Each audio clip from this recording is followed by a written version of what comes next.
and good afternoon.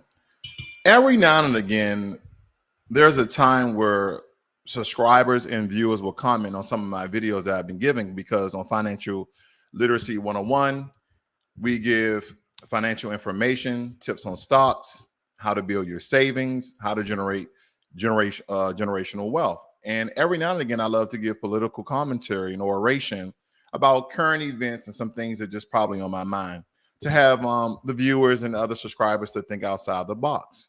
But every now and again, there are comments that are left that inspire me and inform me that maybe you should do a video on this to give a different contextualized statement of a response to certain critics. And this is in response to an African critic on one of my videos that I've done. And we're going to cover some of this here this morning and as well as this afternoon.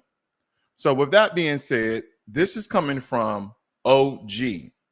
And this is what the statements are stating here. He says, you keep mentioning Nigeria and South Africa. Well, I want to respond to majority of the statements that the man here has essentially stated in his comments. First and foremost, the reason why I have said Nigeria and South Africa most likely is not only do they have some of the largest GDPs in Africa, but majority of the students that some of the reports out of the Ukraine and the Western media was stating that is why I'm addressing Nigeria and South Africa, or essentially mentioning them, okay? But we'll get into some of my video so we can do some comparison and correlation so other viewers and subscribers can understand what we're talking about. He also states, fair enough. But like I said, no African goes to Ukraine as an economic migrant. Do your research properly. They are a very tiny number. Africans go to Ukraine for studies, most for medicine and some of engineering, which is absolutely true. But there are thousands of African immigrant students and citizens who become citizens of the European states. They're within the Eurasia continent. So that number is grotesquely false. So there are thousands of African immigrants who have went there for STEM-like and doctors and lawyers and have stayed there because of the conditions of those countries, because they're essentially first world countries. And they have said this throughout the Western media. I'm just giving you statements here. But since you decided to go through this route, U.S. is the biggest economy in the world. However, the quality of life generally in Switzerland, Norway, Germany, etc., are well above that of the U.S. Why? There are so many countries in the world better than U.S. and basic life indices, which is absolutely true. So let's get further involved in what this young man is stating to me and how do I absolutely feel about these things. Now, if he really took the time to do his research properly, he will understand that the entire video was about Pan-Africanism. If you will conjoin the two and understand the underlying thought that I was giving, it was about Pan-Africanism and how that movement has died.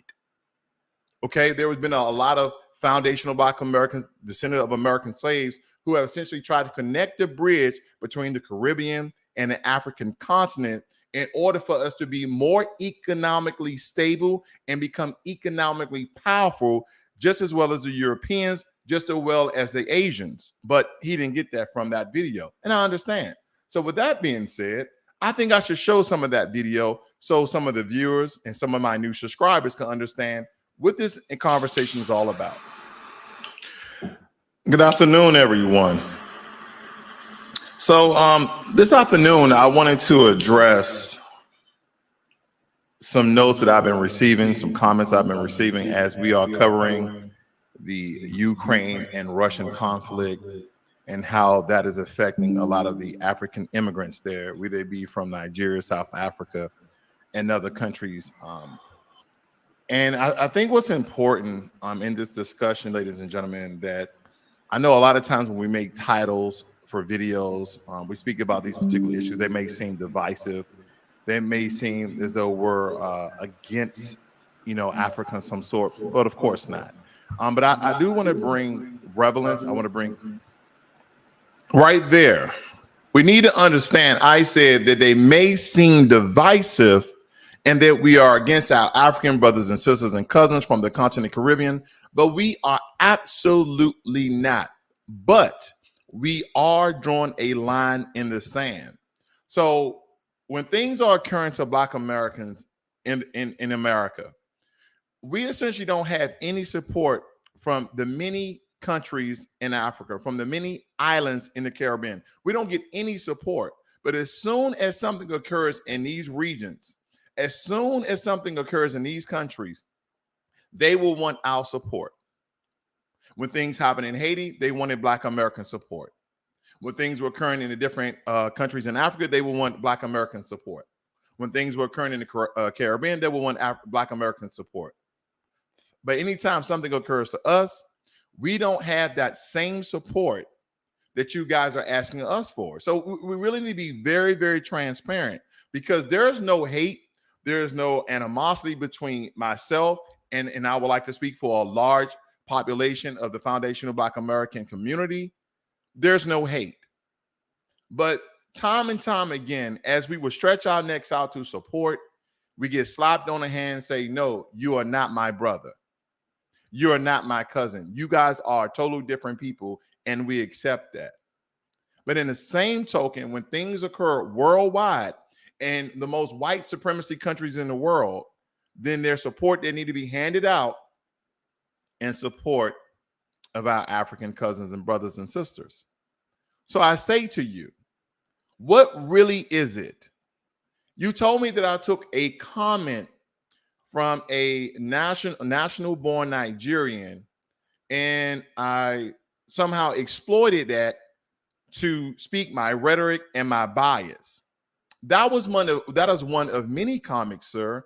And I'm responding to you directly, because this is important, because now you are the comment that is being highlighted. So when anytime someone makes a comment from any ethnic background, any cultural background, you're not just speaking for yourself, and you're not speaking for your entire country, but believe it or not, you are speaking for a certain percentage, whether it be large or small, because a lot of us think alike in certain circles, in certain realms, in certain groups. So I digress there. But nonetheless, let's get back into the video. Some sort of context to the conversation and what's essentially going on in Africa, what's going on in Ukraine as well as Russia. But I don't want to focus on the Ukraine-Russian conflict. I want to simply focus on those African immigrants that are essentially trying to flee the Ukrainian border, and the Ukrainian government, as well as some of the citizens, are preventing them to actually leave and go into countries like Poland. Poland is even refusing to accept a lot of the African immigrants, and also countries like Romania and other bordering countries. What I believe that's very important is that we first bring relevance to it, as I said before. And as I'm still preparing here, bear with me, because I don't want to talk out the side of my neck. I want to give you some information here that I think that's going to push the conversation forward, if that makes any sense. Let me just speed this up a little bit. Speaking ill about Ukraine as well as Russia, because again, one of the #1 exports to Africa from that region is wheat, which feeds a lot of people. So let's bring up some other things. We're just going to flash through a couple of things. I want you guys to really build with me here. I want you guys to really unpack this the way I looked at it. So as I'm looking at this, I looked up Ukraine's GDP, which is $155 billion. I looked up Nigeria's GDP, $432 billion. And I looked up South Africa's GDP, which is roughly $302 billion. So family, the reason why I even did that video was based upon Pan-Africanism in some sort of way. Early on, a lot of our ancestors, the forefathers, and activists has reached out to the African continent for assistance, help, support, reinforcements, however you want to label it, right? For us can have unity within the African diaspora, but that has failed to take any sort of soul breaking, any sort of soul ties of any sort. It's really a nothing burger. Nothing has happened on those lines. Let's think about this, because I don't want to highlight this young man to the point where he's speaking for a majority of African immigrants especially from Nigeria, where he's from. But I do want to point out some things as we're going through his comments. He was stating that the quality of life generally in Switzerland, Norway, Germany, and other European countries are well above that of the US. And he is absolutely correct. But you know what he didn't say? The quality of living in Africa, in some countries, in some districts in Africa are well above the living standards in America or even those European countries. Because as he states, and I will read, that Europe colonized Africa and stole and plunged and pillaged a bunch of their resources. Absolutely, sir. You're absolutely correct. So with that being said, I kind of inspired me to go and see the quality of living standards in the countries that he named versus the US. So we can kind of get a comparison of the quality of living in those European countries. But again, those are very vague statements because we're going to get just a little bit detail so we can bring context to the conversation. Okay. So with that being said, we're going to do a rough rundown of the countries. So number one, Canada, Denmark, Sweden at number 3. And then we get to his country. Sweden is number 3. Norway is number 4. We are Austria, Netherlands, Finland, and then Germany at number 9. You don't see the US yet. New Zealand, Austria, Belgium, Japan, United Kingdom, Ireland, Singapore, France, South Korea, Spain, and the United States of America is coming in at number 20. So the questions that some of you may have is, where are those African countries? Where is South Africa? Where's Nigeria? Where's Kenya? Where's Ghana? Where's Algeria? Where's the North Arab Emirates of North Africa? Where's the Congo? Where's the Namibia? Where's Zimbabwe? Where's Gambia? Where's Mozambique, Angola, Rwanda, Tanzania, Uganda? Where are all these other countries? I know Europe and the Western countries have stole majority of your wealth, and you guys will state over and over again that essentially all the governments in the African states, in the African countries are corrupt. And this is why you guys are not building solid infrastructures. See, but this is what I'm getting at. Now we're getting divisive, right? Because if you watch that video, which is only 30 minutes, if you watch that video, am I truly being divisive? If I'm truly looking down on people, or am I stating fact? Or am I just speaking out the side of my neck? Am I trying to start a war between African immigrants and Black Americans? Absolutely not. See, anytime that people reveal things about people's culture, heritage, country, we start to get very divisive. We start to get very angry. We get into our emotion. We have to separate fact from fiction. Okay. So with that being said, we're going to move on because we're going to look at Sweden. And again, I agree with the brother 100% when he talks about the quality of living. So we talk about the quality of living. Sweden's overall ranking is number 9. And we look at things like open for business. The score is 83. They rank number 5. And as we scroll down here for open for business, not bureaucratic at 99.7, not corrupt. They're 100% not corrupt. Transparent government practices, 90%. Clear, but cheap manufacturing costs, that doesn't even register at 1%. We look at the quality of life, the score of 93 overall. Is it affordable? Absolutely not. See, you have to get a job there. You have to become, go over there on a work visa, student visa to even get into those countries because they don't have open immigration laws like America. And this is why America is now being reclaimed and now being relabeled as a country of immigrants. But that's not true, because we understand that Aboriginal people that look like you and I were actually there prior to slavery. And a lot of people would like to null and void. They would try to, oh no, they were Native Americans. They look like the South Mongolian people out of Asia. And that's absolutely false, right? And because the only thing we believe come from books, come from research, and come from what essentially white Europeans had written in their books to be the truth, right? But again, I digress because that's very debatable and we can talk about that all day. Let's get back on topic here, family. because I just want to bring relevance to this. Is it safe? 93% is safe. Well-developed public education system, 100%. Well-developed public health system, 100%. Okay? Let's move on to Norway. Number 7 ranking for open for business. No cheap manufacturing costs. Favorable tax income at 16%. That means what? Over 20% is being taxed. Excuse me, over 80% is being taxed. Not bureaucratic at 99, not corrupt at 99, transparent government policies at 90%. So clear and transparency, the governments are well ran. Good job market at 50, I'll round it up to 50%, is affordable, not even 2% affordable for most people. Economically stable at 92, family friendly at 92. Is it safe at 97? Well-developed public education systems over 90 and public health systems over 90. Get into Germany. We'll get into Germany. Open for business. Again, not registering no more than 0.1%.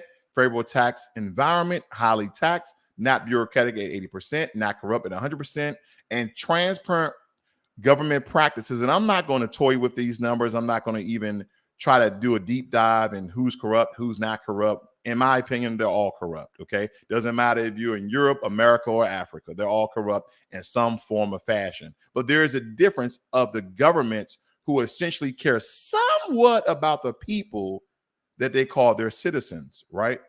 Or their constituents, because they need those to stay in power. When it comes to a good job market, 93% is a great job market. Affordable, less than 2%.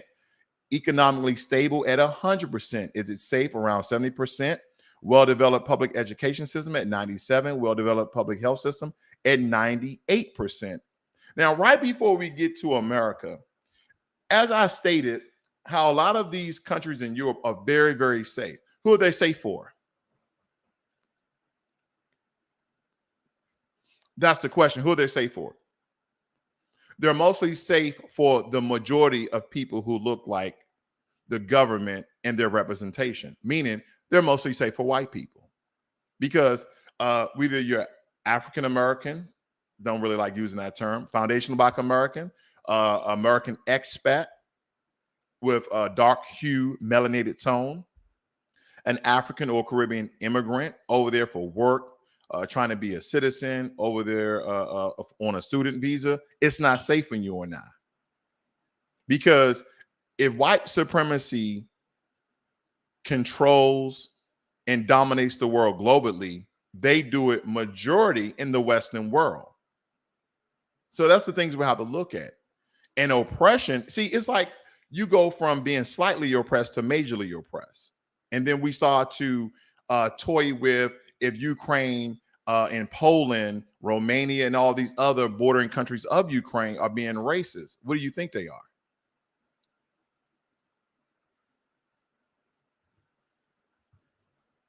Then we talk about the public education system as well as the public health system. Why do you think these states, why do you believe these countries in Europe are highly taxed?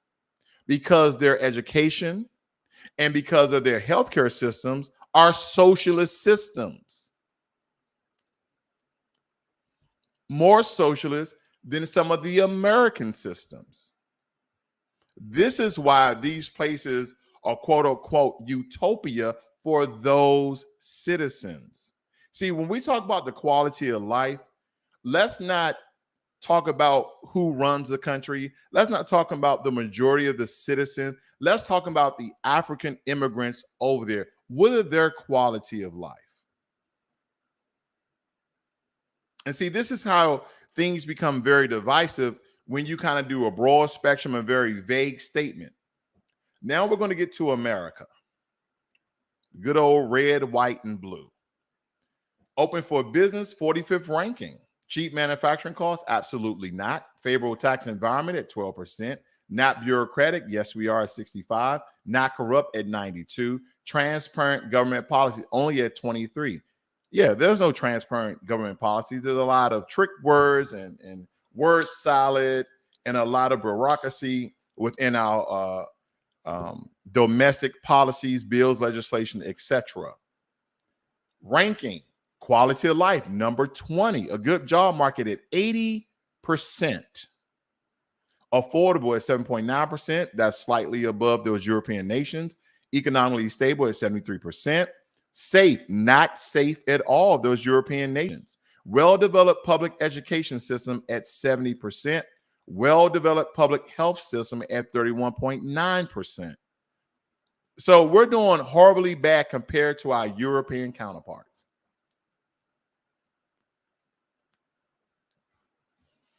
We're doing horribly bad compared to our European counterparts. They're blowing us out the water. But here's the question. Not to be divisive, but to separate fact from fiction. Why do majority of African and Caribbean immigrants come to America versus Europe? Now, when we talk about proximity, I understand why a lot of Caribbean immigrants come to America. That's plain and simple. It's proximity. You guys are closer to us than Africa. I understand. But why do African immigrants in large droves come to America versus European nations? It's because our laws, our legislation open the doors and opportunities from immigrants around the world, because the one thing that America banks on is becoming the world's most powerful nation. And what do? We headhunt for the brightest of any nation, even though we oppress some of you melanated people from Africa. We still want the biggest and brightest stars of everyone.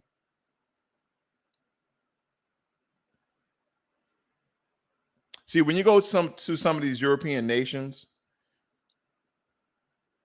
they have a small population of African immigrants. They have a small population of American Black immigrants.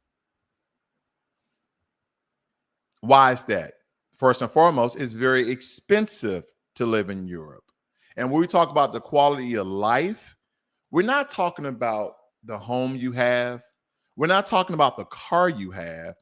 We're not talking about the actual quality of living within a neighborhood or district. We're talking about the quality of life mostly with education and healthcare.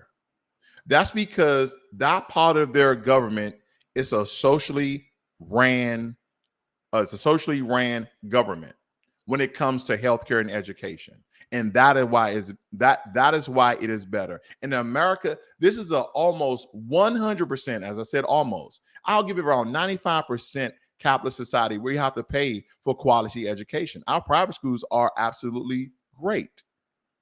Some of our charter schools are great. Any school that you essentially pay for in America are better than any public school system. But see, what you don't understand in social society, that great school system that Europe has, all the countries in Europe have, the great healthcare that they have, those citizens of those European states are paying for it with their tax dollars. They're being taxed over 40% on an income of $40,000 to $50,000 when you convert it from different European countries. It's very expensive to live in Europe. And this is why people come to the less of the West. They come to America. See, not too many Americans go to Europe to live a better life. They don't do that. They stay right here in these United States of white supremacy. But again, OG, he would like to highlight how these European countries are better than my country, is better than your country. And that's perfectly fine. But I guarantee I won't be leaving to go live in Europe.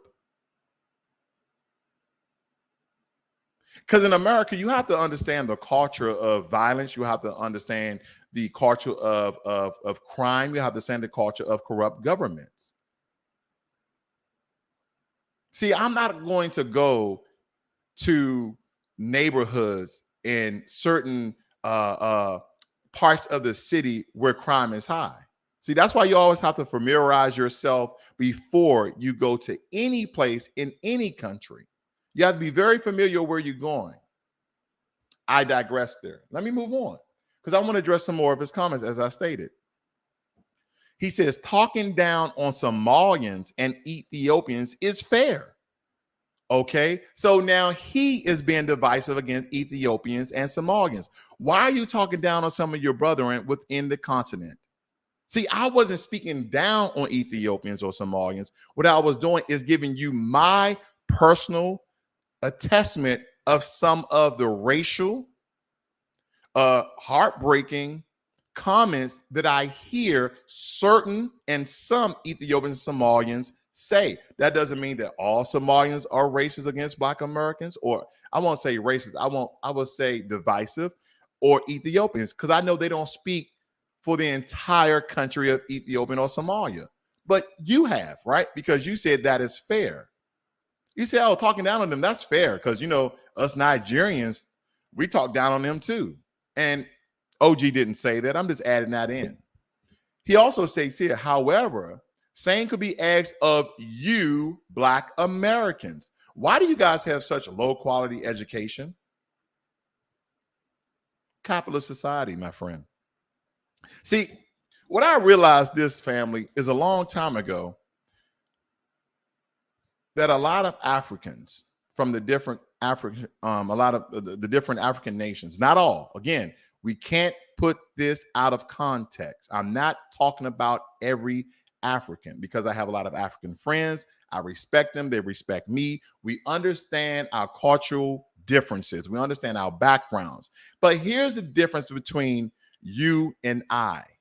The difference is I do my research. I speak to the people from the continent, and then I give what I would like to believe somewhat of excellent commentary and response. See, what you're stating is you don't understand the history of America. You don't understand the history of Black Americans. See, what you don't understand, whether it be slavery, because I know you mentioned that in your comment as well, or present day, is that on average, some of the discriminatory and discriminating practices of America is that Black Americans will pay the same amount of taxes as white Americans and Asian Americans, but those monies are not put inside our school system. And this dates back from 1865, of our ancestors being released from slavery. See, that's the thing. You speak out of emotions. We try to speak out of facts. We try to speak out of research. That's the difference. That's the difference from my experience on the majority of African immigrants who essentially speak very divisive about Americans, that you do not know our history. You read a couple of headlines, but you don't do a deep search and a fine lines that, oh, well, Black Americans pay the same amount of taxes as white Americans. Why are there schools like that? Why they don't have updated books? This is what you call systematic racism. This is what you call systematic oppression. Did you know that it was illegal for us to read in slavery? Did you know during Jim Crow that it was illegal for us to read? Did you know that when they dispersed funds of the tax refunds, that they disproportionately gave more to white neighborhoods than they did Black neighborhoods? No, you don't know that because you haven't done your research. See, I understand what Europe has done to Africa. I totally understand. They have raped and robbed majority of your resources, and they're still doing it today, but most likely is the Chinese nowadays, right? They're the modern day economic enslavers of the African people in the many African states. And of course, you're going to say that the government is corrupt and they allow it. I'm not going to go and say a statement to be divisive and say, well, why aren't the people doing anything?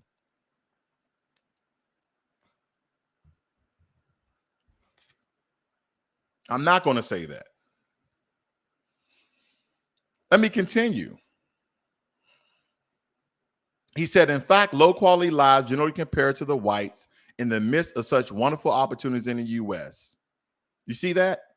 He doesn't even understand our history. He doesn't understand our background. He doesn't even understand what's currently happening day in, day out in modern day times. Because he asked a question. Generally compared to whites in the midst of such wonderful opportunities. See, what you have to understand, when people write comments, when people say statements, you have to understand the relevance of what they're talking about, because the relevance here is that he does not know what he's talking about. And unfortunately, a lot of African immigrants do not know what they are talking about. They're speaking against Black Americans in America, in Europe.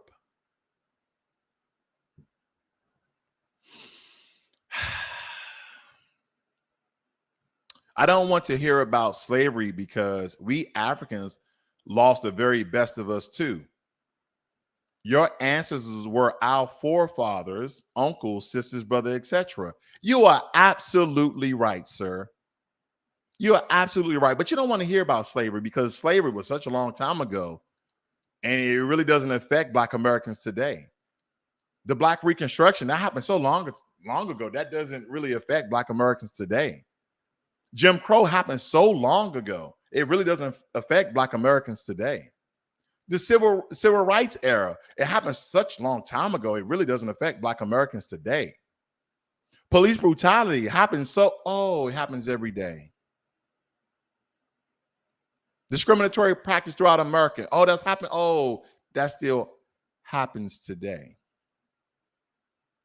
See, what you need to understand is that this is by design. When you look at melanated people around the world, it doesn't matter what country we are in, we are always on the bottom. But he would like to compare America as though he's speaking for all Nigerians and speaking against all Americans, like Black Americans has something to do with the state that we're currently in today. We have something to do for the current state that we're in today. And that we're just sitting around lazy, not trying to change our situation, right? That's what we're doing, right? We're not doing anything because we're living horribly bad here in America, sitting fat and happy, absolutely doing nothing, living in the slums, living in shanty towns, living in the ghettos, living in the favelas. That's what we're doing, right? But as you look at Black people, melanated people around the world, we are the dirt that the boot of white supremacy steps on each and every day. But you would like to prop up European countries. You would like to prop up white people. See, this refers me back to a video I did of some Africans having a colonized mind. It's kind of right there in Nigeria, sir, where you guys propped up a statue of white Jesus. I wonder who your God is. I'm just asking a question. In the middle of Nigeria, you have the largest white Jesus statue in Africa. See, I like to be relevant, contextual, and I like to bring actual facts. See, when I look at the melanated people from around the world, when I went to Brazil, I see a large statue of white Jesus. I can show you pictures. Majority of the African descended people in Brazil live in favelas, homeless, the lowest part of their economy. Why is that? Is it by design or are they being lazy too? So anywhere that Black people are doing bad in the world, OG, you being a Nigerian, are we all just lazy or they're victims of their circumstance? Are they victims of their government? Or are they victims of the system of white supremacy, oppression, and tyranny? Is that it? Just asking questions. Let me continue. Because he don't want to hear about slavery. He said, your ancestors were our fathers, uncles, and sisters. He said, we lost the very best of us too. You're right. Here we are, Black Americans. Because if you knew anything about slavery, during those warring kingdoms in Africa, and some of those chiefs during the time, and some of those kings in the different many kingdoms in Africa, was giving us away to white enslavers. And majority of us were the warrior class. It wasn't just citizens of the different kingdoms and nations. We were majority of the warrior class. So you are correct. Thank you for acknowledging that. I appreciate that. Thank you, sir. It left Africa bare. After that, we suffered colonialism. The West brutally raped our continent, robbed it of all its finest resources, wiped out our culture, gave us new lingo, killed and pillaged. Absolutely correct. Have you ever wondered why people think you guys are lazy? No, I never thought about that. Think about it. Okay, thought about it. You see, we can all go down that lane and eventually not achieve much, but hate on each other. No. I want him to now give me another comment. Or why do people think we're lazy? Why do people think we're lazy? Because I think about it. I want you to list. I want you to respond of why you think we're lazy. See, I can put out comments like that. Oh, why do a lot of Black Americans think all of Africa is just a jungle and people are not civilized? Why? Can we talk about it? I thought about it. See, what we need to understand, family, is that Western media paints Black people horribly bad no matter where you go. See, in Africa, they paint Black Americans in America and Europe horribly bad. When you're in Europe and America, they paint Africans horribly bad. And when you're Brazil, you just get the residual leftovers. You get the waste of it all.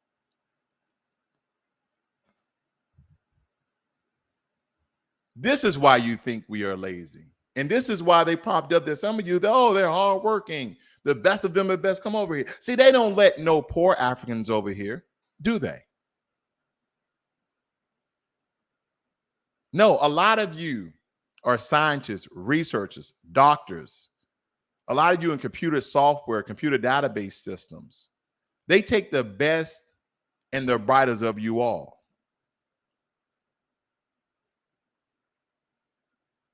But see, when we over here in America, they paint you guys just as bad as they paint us over there. See, this is the war of the divide that the Western world and the system of white supremacy has us toiling back and forth. But as I stated before, you're talking down on Somalis and Ethiopians. That's fair, right? I digress. He goes on to say, have you ever wondered why people think you guys are lazy? Think about it. We can see you can go down that lane, but we're having achieved much. Making a video, puffing on a cigar, and talking down on Africans with some gaslighting and half truths is the easiest thing anyone can do. The day you guys want some honest conversation, we all can get together and have it. Everyone had their perspective. Don't always think of yours alone. I rarely do this. I don't think I've ever done this in my life before. But OG, you want to have a conversation? Send me an email. My email is listed right there on my Ross World page. And we can set up either be an interview or debate. But we can somewhat air our grievances and differences of the reasons why that Black people around the world are the current condition that we're currently in. You want to do that, OG? Please let me know. Because as you state, here I am puffing on a cigar. And I made sure, I don't really smoke a cigar this early, but I made sure I was puffing on a cigar. And by the way, OG, even though this doesn't really matter, after I finish all these cigars in my humidor over there, I'm going to pretty much try to give up cigars. It's not like I'm addicted or anything, but yes, I love a good cigar every now and again because of the flavor. But I will be puffing on one. There we go. All right. The day you guys want some honest conversation, we can all get together and have it. Everyone has their perspective. Don't always think of yours alone. I don't think of mine alone. But I would love to have your perspective right here on Financial Literacy 101, where I give you financial information, news, and political commentary. Finally, you must understand that Africans are their own greatest critic, especially Nigerians. Nigeria is a very large country, population-wise about 200 million, where those in Nigeria are in the diaspora. We criticize ourselves for our shortcomings. We have serious leadership problems. That's the government. Everyone knows that. But you pick just a few tweets from thousands of tweets just to justify your shallow narrative. I would love to know my shallow narrative. And if any of my Nigerian brothers, my Nigerian friends, please let me know. Please go and watch that 30-minute video because I would love to know my shallow, very narrow perspective of the video that I've given. And I'm going to play just a little bit more of that video. For those of you who probably have missed it, I encourage you to go and watch it for yourself. He says here, What the Ukrainians did was open racism. If they had said, wait a bit, but they didn't. He said, what the Ukrainians did was open racism. So why go there? Oh, because the majority of the people that went there are students, right? To learn from the racist Ukrainians engineering, math, technology, science, doctor, law of what land? But anyway, let me continue to read. I'm gonna get through this. If they had said, wait a bit, but they didn't want the students to leave Ukraine at all. That's a devious, mean, and shameful. I don't know what he mean there, but anyway, we understand that natives should be given priority. Okay, so he agrees with me on that fact. But to refuse students that came to study in your country to exit is pure humane and should be condemned. Gloating about it says a lot about you, meaning me. Oh, okay. So I was gloating about you guys being left and have to walk several hours to the Romanian border, to go to Moldova, to go to Poland, who essentially initially stopped you guys from entering. And then pointing out the fact is, where is the African support? You remember the thumbnail? Where is the African support? Now, African nations are speaking out against the clear and cut discrimination that a lot of those bordering European countries of Ukraine has prevented a lot of the African immigrants from entering and essentially fleeing the war-torn cities and districts of the Ukraine. Now they are. You know why? Because people like myself have spoke out against it, OG. But even in that commentary, even in those videos, we're still going to make a comparison. We're still going to give our own bias and perspective. We call it intelligent thought. So maybe you should research properly about Black Americans. Because again, as you said, we're the warrior class. We're the best of the best because you lost them. Also, he states here, and should be condemned. Gloating about it says a lot about you. Our students will all be evacuated in a few days' time. And like I said before, you Black Americans do not need to care if it's not genuine. We can handle our own business.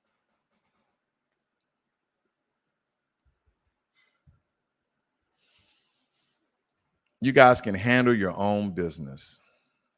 But you meddle in Black Americans' business when you guys come over here for the many policies and legislations that allow you to, that Black American forefathers and civil rights activists have paved the way for easy ingress to be part of our country, to live in our country, to study in our country. But again, the quality of living here is horribly bad. We're number 20, where we have 19 other countries from Europe and Asia ahead of us. But we have one of the largest African immigrant populations in the world.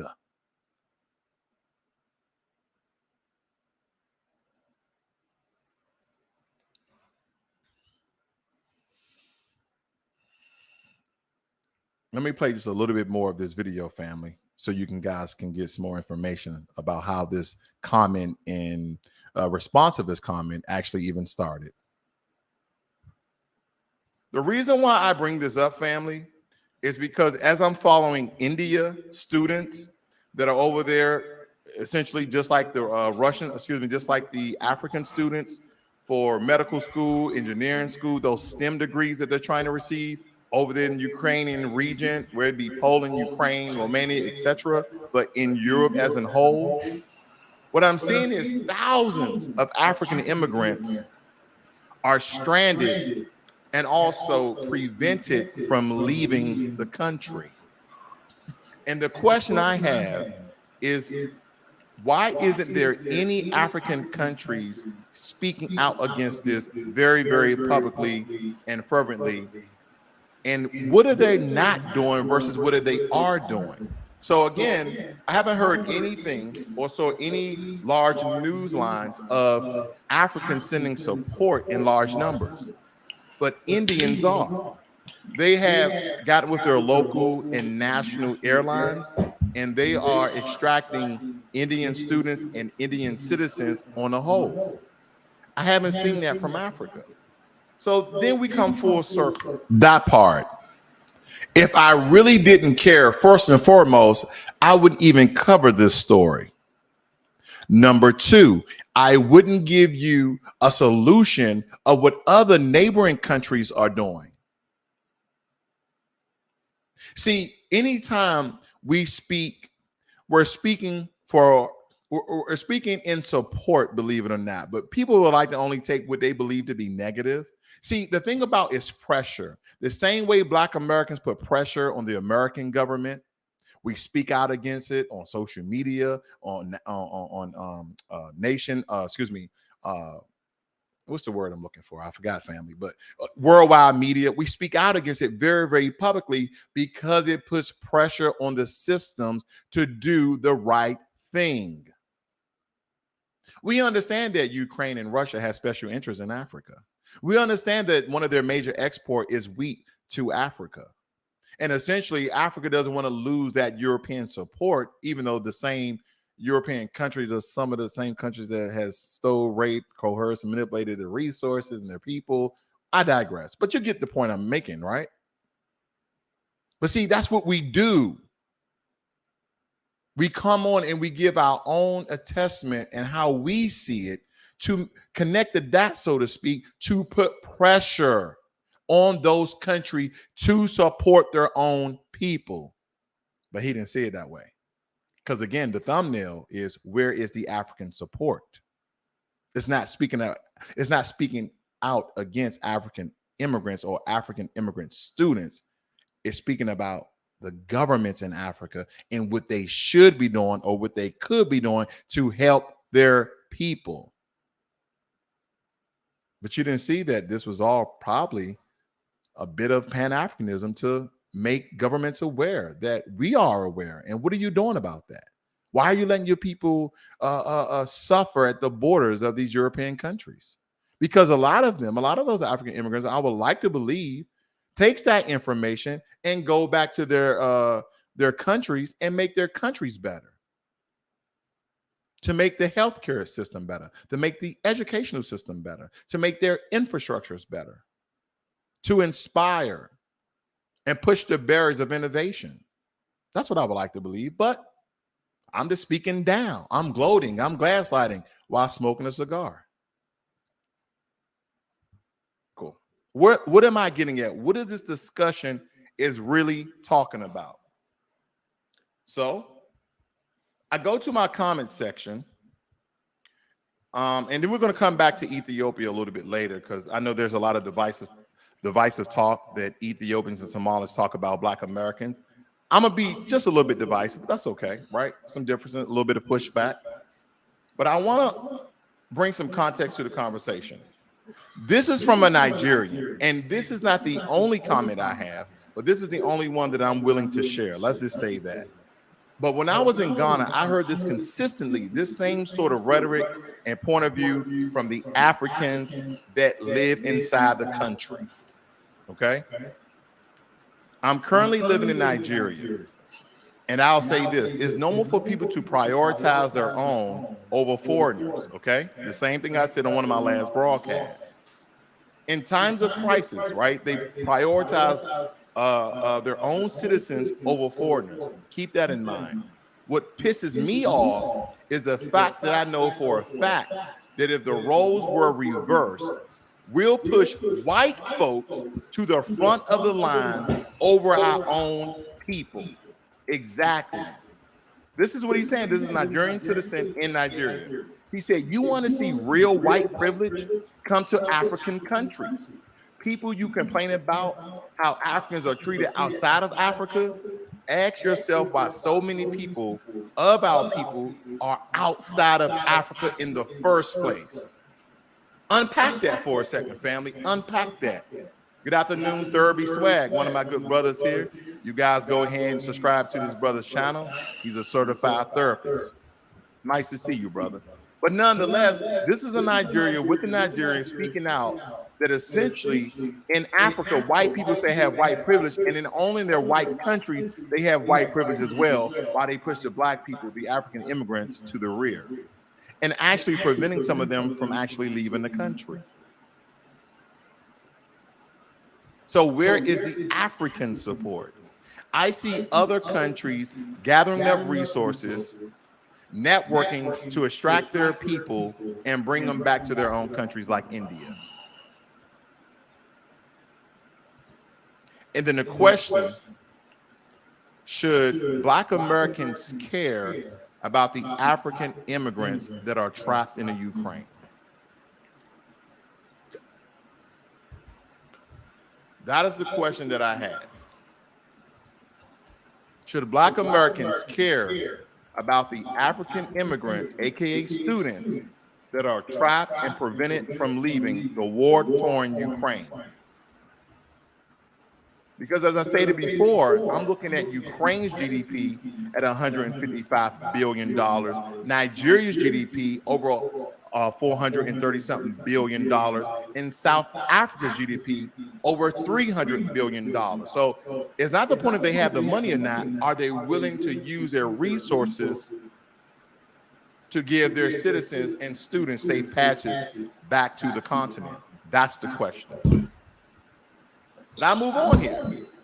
So I thought about something else. I know that India has its own airlines, right? India has its own airlines. So it had me to really start thinking. I'm like, well, do the continent of Africa, do they have their own airlines? I mean, do they own and operate their own airlines? But of course they do. Let's just go down the line. Algeria, Cameroon Airlines, Djibouti Airlines, Egypt Air, Ethiopian Airlines, Ghana Airways, Kenya Aviation, Madagascar Air or Air Madagascar, Air Malawi, Royal Air Morocco. You have one here in Mozambique, Air Nambia, Nigeria, Senegal, Seychelles, South Africa, Sudan, Tanzania, Tunisia, Uganda, Zambia, and Zimbabwe. So there's plenty of airlines in Africa. There's plenty of airlines in Africa. Because India is actually landing in the Ukraine as well as Poland and some major neighboring countries that their citizens have essentially fled to in order to leave the country. But I haven't heard this. So my thinking is the reason why African countries are not speaking out against the Ukraine or Russia is because of support that Ukraine and Russia actually gives to the African countries in a way of wheat, most likely. So with that being said, family, I'm going to show you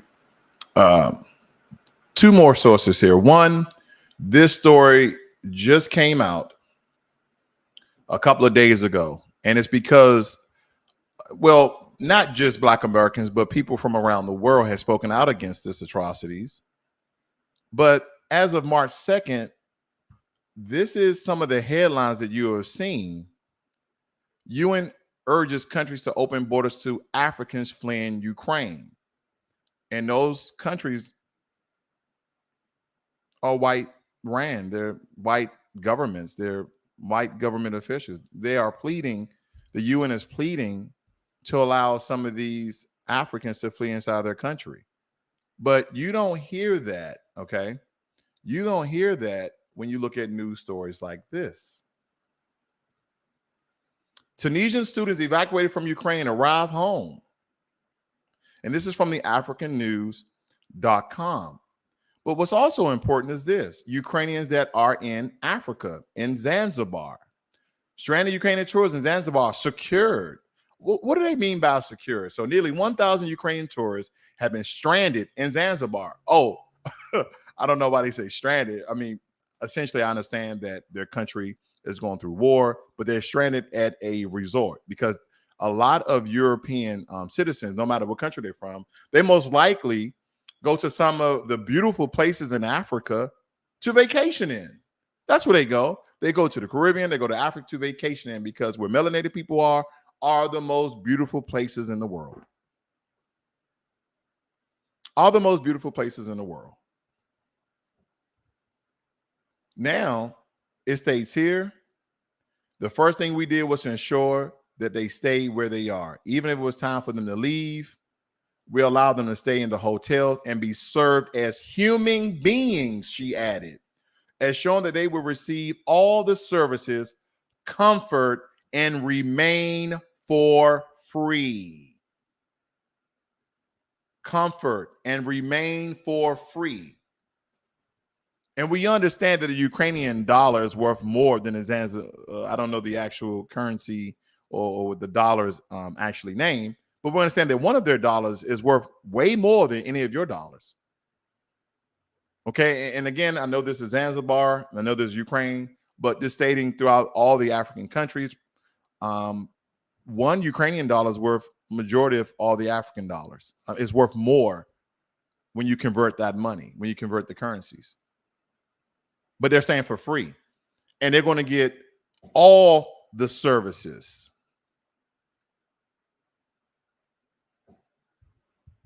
Now, I'm not going to get into the differences and the conflict between Ukraine and Russia, but I do want to point out one more thing here that I read.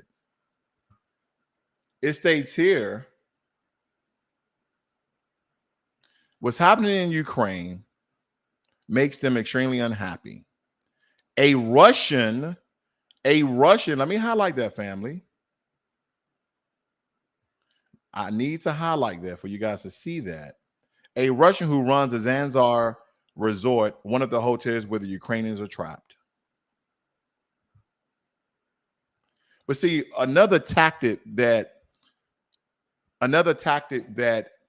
lot of the African governments could have done or could be doing is to say, if you don't give our African brothers and sisters, our students, our citizens safe passage into the neighboring countries in Europe, then we're not only going to shut down the European ran resorts, which is probably like 99% of them, but we're going to put them on a one-way ticket to the Ukraine or to Poland or to Romania or to Moldova.